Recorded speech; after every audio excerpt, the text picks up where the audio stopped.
Robertinha, boa tarde, Chico. Pois é, que dia mais um, né? Porque esse congresso aqui, acho que até o final de 2026 vai dar trabalho, viu? Não tem descanso, Heloísa Vilela. E olha, uma notícia ruim para o bolsonarismo. Hoje o STF formou maioria para manter os ministros Alexandre de Moraes, Cristiano Zanin e Flávio Dino no julgamento da denúncia contra o ex-presidente Jair Bolsonaro e mais 33 acusados por tentativa de golpe de Estado.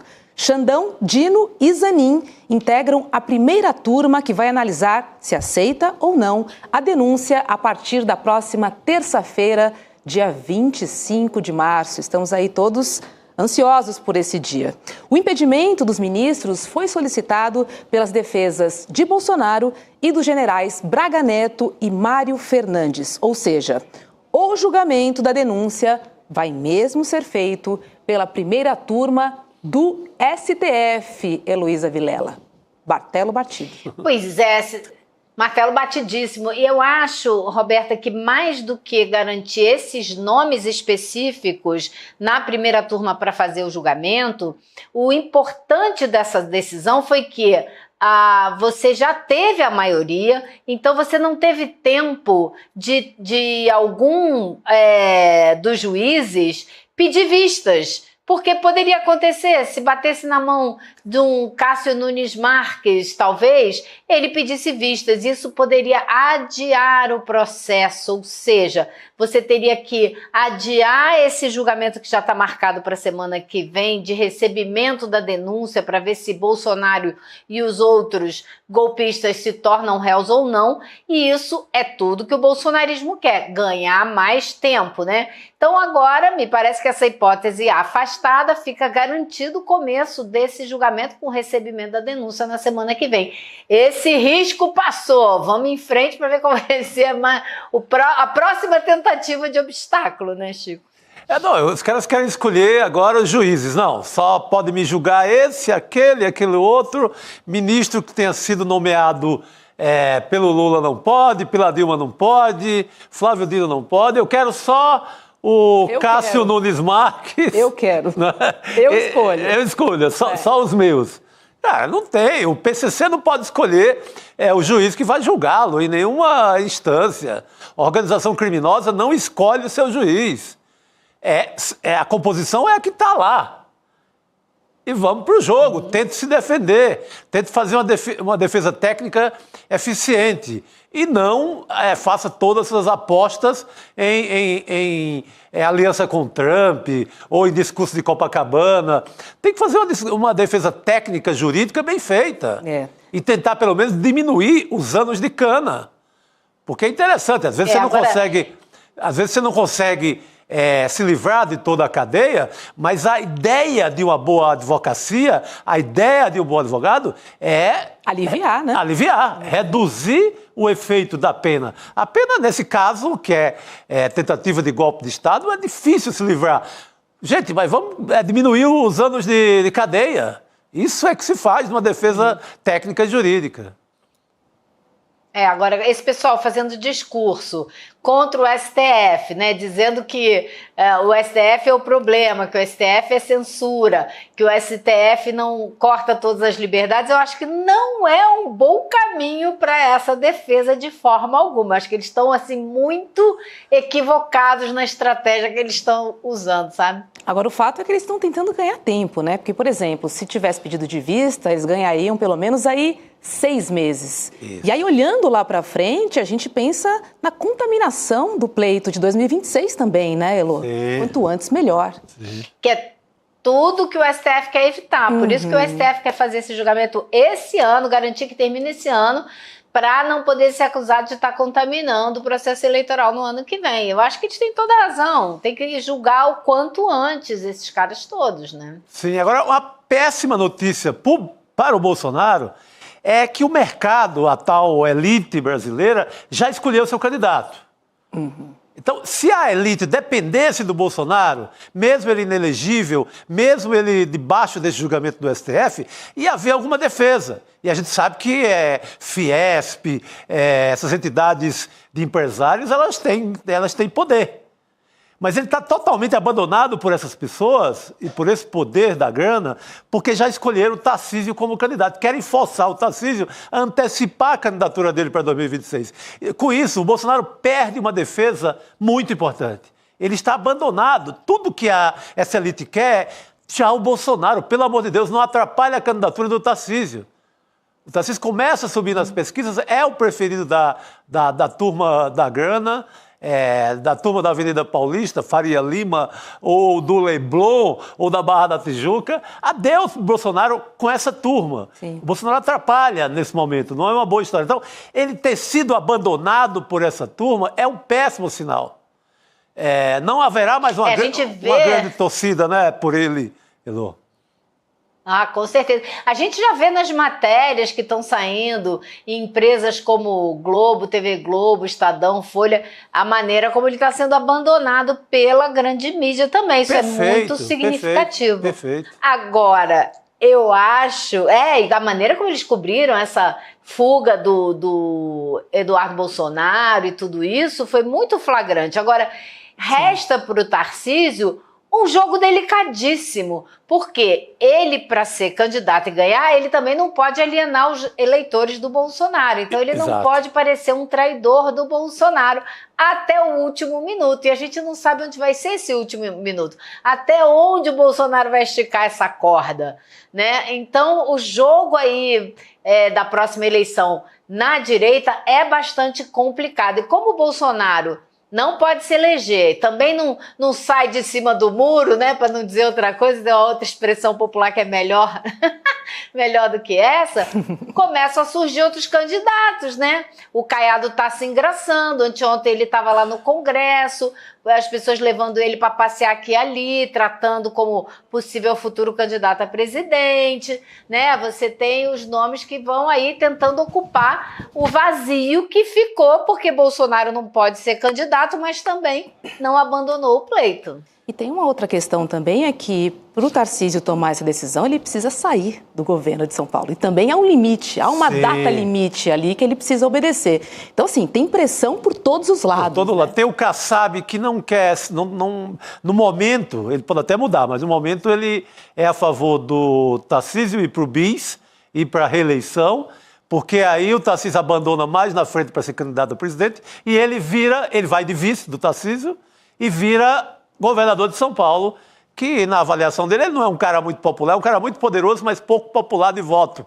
Então ele viraria o governador de São Paulo, perfeito plano, e ainda deixa o partido dele à vontade até para ir com o Lula agora, em 2026. Ele faz o negócio que ele quiser, com quem ele quiser. Então, para o Kassab, é interessante que o Tarcísio só vá para o jogo em 2030. Enquanto isso, o Tarcísio vai se equilibrando. Tem que obedecer, dizer que é bolsonarista até a morte. Isso ele não pode deixar de dizer. Como ele disse em Copacabana. Exatamente. Ele tem que dar força para o Eduardo Bolsonaro, como ele falou. Tomou a decisão certa, parabéns, estou com você. Tem que dizer tudo isso, mas... E tem que ser um pouquinho moderado também, né, Chico? Só que fica Eu não sei se isso conta não, viu? Eu acho que quanto mais ele descer a lenha e matar pobre, mais ele ganha popularidade em São Paulo. Tem sido assim. Infelizmente. Infelizmente ele está fazendo, desde aquela matança, daquela super chacina, mega chacina na Baixada Santista, que ele sobe a popularidade. Então acho que o Tarcísio vai fazer essa polícia aí, a polícia com o derrite, e descer a lenha na periferia. Mas descer de matar mesmo, como eles estão fazendo. Porque a cada matança, ele cresce não sei quantos pontos na população de São Paulo. Então, impressionante como essa questão da segurança pública fala alto, assim, né? E é uma tecla em que eles insistem e tem tido sucesso. Sucesso absoluto. E quem é que vai liderar a Comissão de Segurança? Sim. Mais popularidade tem. E quem é que vai liderar a Comissão de Segurança Pública da Câmara dos Deputados? É o PL. Sim. É justamente o PL. Então, esse ano, eles abriram mão de várias coisas e pegaram aquelas que para eles são realmente essenciais no ano de pré-eleição. E a segurança pública é uma delas. Eu acho que o governo do presidente Lula vai ter que tomar muito cuidado com essa PEC que está sendo elaborada pelo ministro da Justiça, que ela é chamada do SUS da Segurança Pública, né? Que quer fazer uma coordenação nacional da segurança pública e tal. Porque essa PEC, ela corre o sério risco de, se chegar ao Congresso, ser totalmente transformada, virar um monstro, como aconteceu com o Código Florestal, vocês se lembram, né? Sim. O Código Florestal foi para o Congresso com uma série de boas ideias e foi transformado de uma maneira que tornou ainda pior o que já existia. Então, assim, o governo tem que tomar muito cuidado na condução, primeiro na apresentação e na condução dessa PEC da segurança pública num ano de pré-eleição. Porque também não pode ficar sem fazer nada, né? Alguma coisa tem que fazer. Por favor. Com certeza. É um tema urgente, né? Principalmente para os mais vulneráveis e quem mora na periferia, ou seja, para a maior parte da população. Exatamente. Era um tema que o Flávio Dino tratava com muita sabedoria. O Flávio Dino fazia as operações, conseguia divulgar bem a operação que, às vezes, sem matar uma pessoa, você tirava de uma grande quadrilha, de uma organização criminosa, não sei quantos milhões, na inteligência da Receita. Você esvaziava o poder da organização com o uso da Receita Federal, com bloqueio de dinheiro. O Flávio Dino estava fazendo esse serviço excelente à frente do Ministério. Uma linguagem muito popular, muito próxima. Com uma comunicação precisa, né? Muito boa. O Lewandowski trabalha, está lá, é um senhor de muito respeito, ex-ministro do Supremo, mas não tem sabido, como todo o Ministério da Justiça, comunicar nada. Não comunica que está reprimindo, nem comunica que está... Comunica que está estudando. Gente, estudo para a eleição de 2026, primeiro estudo é na USP, né? Precisamos de ação, né? Pouca teoria nesse caso. Vamos falar um pouquinho da decisão? Agora, é o que você falou, Roberto, você estava falando da pessoal da periferia que precisa da segurança pública. Hoje eu fui num café da manhã com a ministra dos Direitos Humanos, a Macaé Evaristo, e ela estava falando de um programa do Ministério de Educação para Direitos Humanos, para justamente trabalhar com cursos de formação das forças de segurança, porque é preciso trocar a mentalidade, porque eles olham para essa população como um inimigo. E eles têm que defender, eles têm que proteger essa população, né? Então, todo um trabalho de mudança de curso, tá? É uma grande batalha pela frente que a ministra tem, porque não vai ser fácil, mas eu acho que é essencial, é isso mesmo, ele tem que mudar a chavinha completamente. É isso, né, Elô? A população periférica é vista como criminosa, num primeiro momento, no segundo e no terceiro, até provar o contrário. Vamos falar um pouquinho sobre a decisão de Eduardo Bolsonaro, porque ele anunciou, né, que vai pedir afastamento do seu mandato de deputado federal e ficar nos Estados Unidos. Só que tem um detalhe, Elô, o Filho 03 ainda não protocolou esse pedido no Congresso, né? Não protocolou não. Hoje eu fui checar isso lá no Congresso. Ele, para pedir essa licença, ele teria que protocolar um pedido na terceira secretaria da Câmara dos Deputados, né, da mesa da Câmara. Ele não protocolou. Se ele quiser tirar mais de 120 dias, aí ele tem que fazer um pedido direto ao presidente da Câmara, Hugo Mota. E pelo que eu ouvi hoje lá no Congresso, o Hugo Mota dificilmente vai tomar essa decisão sozinho. Ele vai apresentar para a mesa da Câmara, para o colegiado ali da mesa da Câmara tomar uma decisão conjunta. Ele não vai chamar para si essa decisão. Então, não sei se é por isso que o Eduardo ainda não apresentou esse pedido, mas que não apareceu nada lá até as 4 e pouco da tarde, que foi a hora que eu chequei, não tinha nenhum pedido. E ele tem que fazer esse pedido, porque senão ele vai ter abandonado o mandato, né? Deixa eu entender um pouquinho com você. Para um deputado pedir um afastamento, ele precisa ter um motivo específico? Ele pode pedir por tempo indeterminado? Acontecendo o afastamento, ele continua a receber o salário? Como é que funciona, hein? Ele pode alegar uma coisa muito vaga, chamada motivos particulares, e pegar 4 meses de licença não remunerada, mas, como a Elô falou, acabando os 120 dias, ele tem que reassumir. ou então abandonar o mandato. Ele falou, presta atenção, o comunicado do Eduardo Bolsonaro é abdico, é bem vago. Ele pode, inclusive, amanhã desistir disso e continuar recebendo. Eu acho que ele vai tentar dar o truque o mais... Não vai mandar nada para o Congresso, até o Congresso pedir, até o missionário olímpio, que é quem vai entrar na vaga dele, dizer, pô, e aí, não vai sair? Não posso assumir? Enquanto isso, ele vai ganhando o dinheiro dele lá sendo deputado nos Estados Unidos, porque hoje entrou dinheiro para ele, porque ele não pediu ainda. Amanhã vai entrar, porque ele não vai pedir. Então, ele vai prorrogar isso o mais possível, vai ficar fazendo live contra o Brasil, como traidor da pátria lá de Washington, tentando, numa aliança com o trumpismo, derrubar o Alexandre de Moraes.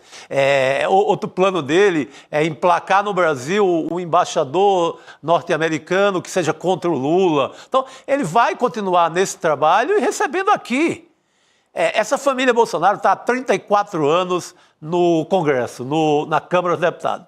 Pela primeira vez na vida, se ele sair, que eu tenho que esperar, vai ser a primeira vez na vida, em 34 anos, que não temos um Bolsonaro no Congresso. Não, na Câmara. Na Câmara, tem, né? Tem o Flávio lá, exatamente, Elô. Erro meu. Então, essa turma está há 34 anos. Pergunta que projeto esses caras fizeram para o Brasil, incluindo pai e filho. Que projeto para ajudar a população brasileira? Nenhum. Causaram, né? Nenhum. Zero. É zero. Pode ir lá que é zero. E a produção geral de projetos do Bolsonaro é 2, 3 por ano. Assim, homenagem ao soldado não sei quem. Colocar o nome do general não sei quem, não sei onde. Homenagear uma placa pro Coronel Ustra, o maior torturador do Brasil. Essa gente essa gente nunca deu um dia de serviço pelo Brasil. Então, esse aí que fugiu, ele vai tentar dar o caô, aplicar o truque, ficar recebendo o máximo que ele puder e fazendo live dos Estados Unidos. Você vai ver, agora, Chico, daqui a uma semana a gente está falando que ele não mandou pedido de licença ainda. Eu não sei até qual é o prazo que ele tem para mandar, né? Agora, uma coisa eu te digo, ontem havia um clima de um pouco mais de euforia, de alívio, de que ele está longe, que ele não vai pegar a Comissão de Relações Exteriores. Mas hoje eu senti de várias pessoas do campo progressista uma preocupação muito maior do que aquele primeiro momento de comemoração de ontem. E a preocupação é com que tipo de trabalho ele vai fazer, especialmente junto às big techs americanas, né, dos Estados Unidos. Porque esse é o pessoal com o qual ele muito possivelmente vai tentar se articular para bombardear o governo e a democracia brasileiras. Isso aí é muito sério, muito complicado, é uma briga que envolve gente milionária, né? O dinheiro que essas big techs têm para lá de absurdo. Então essa é uma briga muito séria e que o STF já vem comprando, né? Porque comprou aquela briga com o X, né? Então já começou a apertar os parafusos e eles estão lá de olho nisso. Eles não querem saber que isso aconteça no Brasil. Eles querem fazer um exemplo do Brasil e mostrar que isso não pode acontecer em lugar nenhum, porque a Europa também anda tentando regulamentar esses caras, né? Então o Brasil é um alvo seríssimo das big techs dos Estados Unidos. E esse filho do Bolsonaro vai justamente trabalhar e se associar com essa gente. Então, é muito preocupante. Isso é um risco, ponto, e um risco não só para agora, como para a eleição de 2026. Também. Porque o que essas big techs fazem é o golpe moderno, é o grande golpe, na verdade. O grande golpe digital. Os caras vêm nessa guerra do algoritmo, e se vem bem planejado, eles tomam conta de uma eleição no Brasil. Isso sim é preocupante, Elu. Ótimo ponto. E olha, já teve o primeiro desdobramento prático no Congresso dessa fuga do Eduardo Bolsonaro. Hoje tomou posse na presidência da Comissão de Relações Exteriores da Câmara o deputado bolsonarista Felipe Barros, do PL do Paraná, que é próximo, né, do clã Bolsonaro, como já contou a Elô. Inicialmente, o PL havia indicado Eduardo Bolsonaro para esse posto. E aí, no seu discurso, Felipe Barros falou em exílio e que o fato de Eduardo Bolsonaro ter saído do país é heróico. Vamos ver esse trecho. Ontem foi um dia histórico no Parlamento brasileiro. O deputado e meu amigo Eduardo Bolsonaro, brasileiro, que mais recebeu votos para essa casa na história, se exila para fugir de uma iminente perseguição às suas liberdades e da sua família. É mais um capítulo triste da recente história no Brasil, onde a democracia é uma palavra quase sem sentido, onde um grupo político, nós, a direita, foi escolhido para ser eliminado da vida pública. Por esse contexto, o ato do Eduardo é heróico. Agora, Elô, só um detalhe aqui, porque o Felipe Barros, além de próximo do clã Bolsonaro, é investigado pelo Supremo Tribunal Federal por ter vazado dados sigilosos sobre uma apuração das urnas eletrônicas. É com você aí, porque exatamente. foi heróico. Ele estava trabalhando numa PEC, muito heróico. Ele estava trabalhando numa PEC sobre voto impresso e aí pediu esse inquérito. E depois ele repassou esse inquérito para o Bolsonaro, que usou na campanha dele contra as urnas eletrônicas. Então ele foi alvo de busca e apreensão em 2020, né, porque ele é uma operação da PF por causa de difamação nas redes sociais.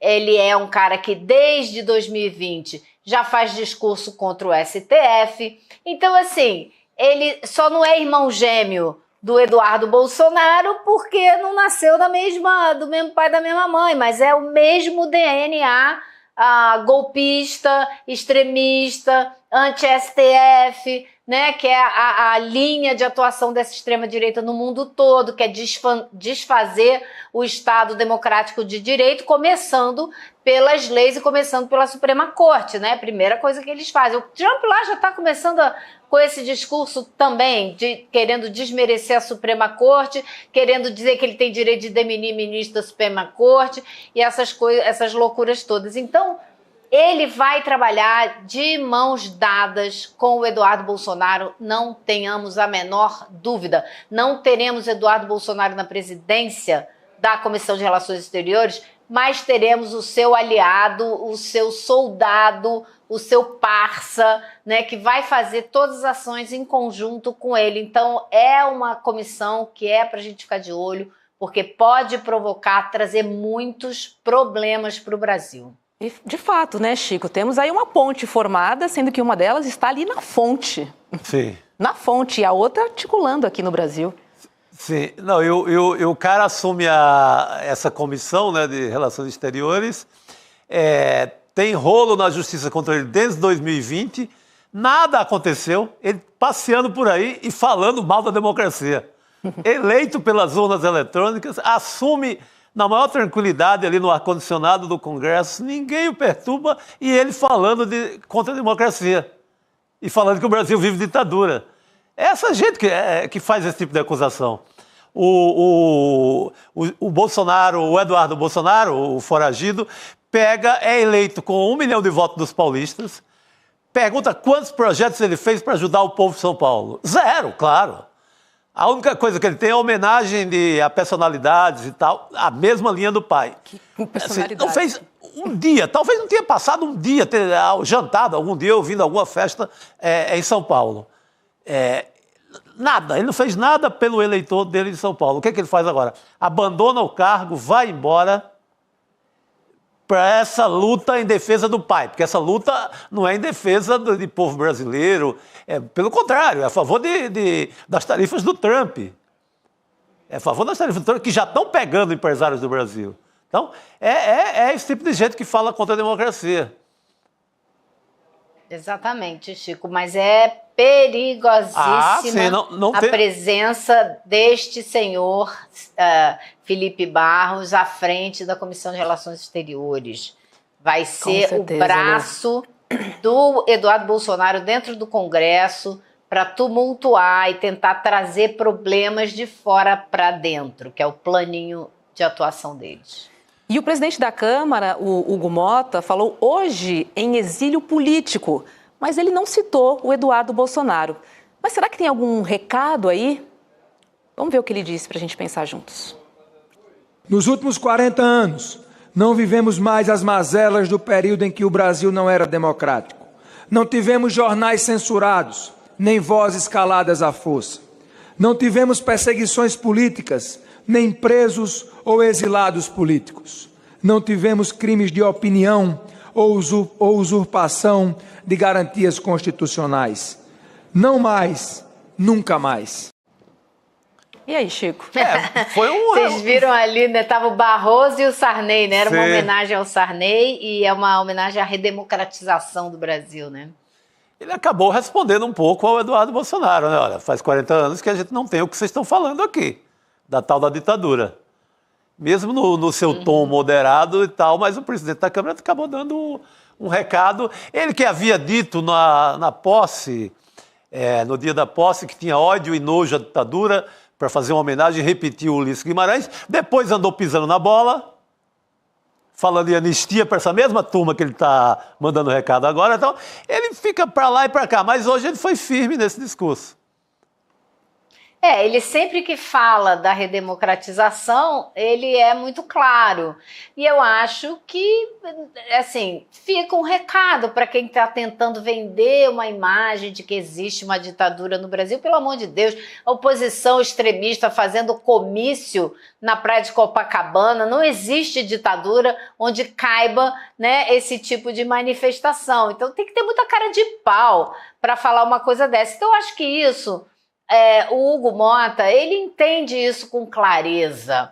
Eu acho que o que ele faz é deixar dúbia um pouco essa ideia da anistia, porque ele foi eleito com uma quantidade de votos tão absoluta, né, tão grande dentro da Câmara, que obviamente ele fez um aceno para a extrema-direita, dizendo que se esse projeto da anistia chegasse, ele daria a tramitação devida dentro da casa. Então, eu não duvido, em momento algum, que ele paute essa matéria, uma vez ela chegando na mão dele. Ele pode muito bem pautar, dar a ela o segmento regimental, passando pelas comissões, né? E ela, infelizmente, se a gente contar os votos, ela tem chance de ser aprovada na Câmara dos Deputados, mas, até onde a gente sabe, ela será barrada e não será sequer pautada no Senado Federal, porque o presidente da Comissão de Constituição e Justiça, o Otto Alencar, falou que é totalmente... Ele disse para mim, não tem isso, esquece, não pauto, eu não discuto essa matéria, eu engaveto.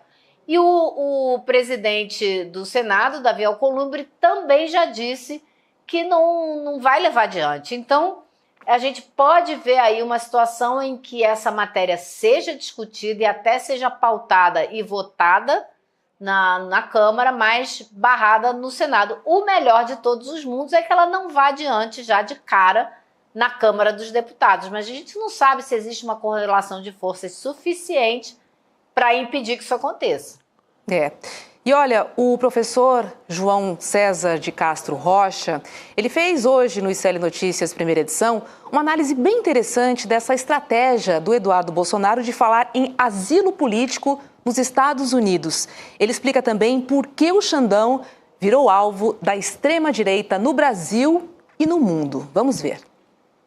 Não esqueçamos que o primeiro ataque violento contra o Alexandre de Moraes não veio de nenhum brasileiro. Veio do Elon Musk, através do X. Por quê? Eu vou propor aqui uma hipótese para a nossa reflexão. Me parece que o ministro Alexandre de Moraes estudou de maneira bastante aprofundada a principal técnica eleitoral da extrema-direita transnacional. Qual é a principal técnica eleitoral da extrema-direita? Consiste, em se apropriar de símbolos do campo progressista e alterar radicalmente o seu sentido, apropriando o símbolo e esvaziando a política do campo progressista. Por exemplo, o Eduardo Bolsonaro recorre à figura do asilo político. Nós não devemos cair na armadilha de questionar o asilo político. O asilo político é fundamental, é um estatuto internacional que implica que subjetivamente você se sente perseguido. Você então pede o asilo, mas aí você precisa apresentar provas objetivas da perseguição. Por isso o Demore falava muito bem. Quando um Estado aceita conceder asilo político, o Estado está dizendo claramente para a comunidade internacional que a impressão subjetiva de perseguição tem dados objetivos que a confirmam. Então ele pega um estatuto legítimo do asilo político, que no Brasil foi um estatuto utilizado por muitas pessoas perseguidas entre 2018 e 2022, pessoas que nós admiramos muito. Ele toma esse estatuto e inverte o seu significado, esvaziando o seu sentido. Excelente aula do professor, né, Elo? É exatamente isso. É a mesma coisa que ele está fazendo com o conceito de direitos humanos. Ele está querendo esvaziar o conceito, como eles sempre fizeram, porque sempre trataram direitos humanos como mimimi, né? Está chamando para si a proteção dos direitos humanos e esvaziando o conceito para usar de outra maneira. Mesma coisa que ele está fazendo com o asilo político. Ele não é perseguido, ele não é vítima de nenhum alvo, de nenhuma investigação, de nenhuma ação da Polícia Federal, do Supremo Tribunal Federal, ele não foi indiciado pela tentativa de golpe, nada. Então, eu não sei o que ele vai apresentar, se caso ele peça asilo, para substanciar esse pedido. Agora, o pedido de asilo, a figura do asilo político em si, a gente tem que sempre defender, claro, né? Tá certo. Não pede nem licença do cargo, vai pedir asilo. Já tá participando ali, tem né? cargo no Brasil, tem ganho, sabe? Não tem ligações, zero processo. Aliás, Chico, você estava falando antes, eu estava tentando me lembrar para não esquecer de dizer, hoje eu ouvi também que ele tem um cargo dentro do PL, né, de articulador internacional, de uma secretaria de relações exteriores, algo assim. Então, é possível que ele ganhe algum salário por isso também. Sim. Ele vai continuar fazendo lá fora enquanto ele tiver mandato. É isso, né? Já não vai receber o salário como deputado, mas talvez do PL, né? Palestra. Mas esse salário de deputado ele vai enrolar até as últimas, você vai ver. Hoje, passado o dia, continua recebendo. Eu vou ficar de olho aqui quando ele vai abrir mão desse salário.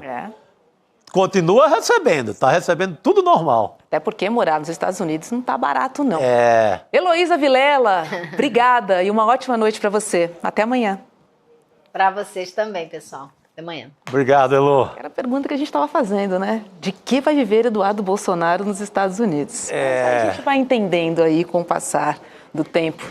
Rodrigo Viana, chega mais. O homem do ICL urgente. Hoje deu para tomar um café? Deu? Ô, garoto. Sim. Acompanhando aqui os comentários de vocês, a conversa com a Heloísa Vilela, de que vai viver Eduardo Bolsonaro, né? Fritar hambúrguer.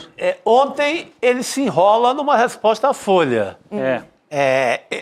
No mínimo ele mostra que esse dinheiro é complicado e que a origem... Ele fala o seguinte, ele fala que tem uma reserva... Ele fala vagamente lá onde eu morei, onde morou lá nos Estados Unidos. Tem uma reserva que recebeu uma ajuda, um dinheiro do PL, deve ser desse cargo aí, e meu pai também vai me ajudar. Mandar um pix. Mandar uma parte daquele dinheiro, do rendimento daqueles 17 milhões que ele pegou dos bestas, né? Isso é uma parte... Agora, Chico, além dessa questão do que ele vai viver, né? Eu vi essa fala é muito boa, né? Do Castro Rocha e a Ilô, vocês comentavam como que a extrema-direita se apropria de determinadas coisas, de determinados termos, de determinados conceitos, esvaziando completamente o sentido. Eu fiquei imaginando, sabe, hoje eu fiz até um exercício, se a gente fizesse ao contrário com eles. Até fiz uma postagem no Twitter sobre isso. Porque o Jair Bolsonaro foi, no antigo Twitter, no X, o Jair Bolsonaro foi no dia do impeachment, do golpe contra a Dilma, e louvou o torturador Brilhante Ustra. Sim. Depois o filho dele, o Bananinha, que chorou, que estava ontem chorando debaixo da mesa, vestiu a camisa do Brilhante Ustra. Que é um torturador, Roberto. Um cara que colocava criança dentro da sala de tortura para ver os pais sendo torturados. E eu fiz assim, como é que a gente podia devolver isso para o Bolsonaro, mas não da maneira como eles faziam. Então, Alexandre Brilhante de Moraes, o terror da família Bolsonaro. Sem pau de arara, sem tortura, só com a lei, Xandão provoca o choro dos fujões. Jair e Dudu até mudam de voz. Lembrando a música do Bezerra da Silva. Totalmente. Então, o Alexandre de Moraes é o terror da família Bolsonaro.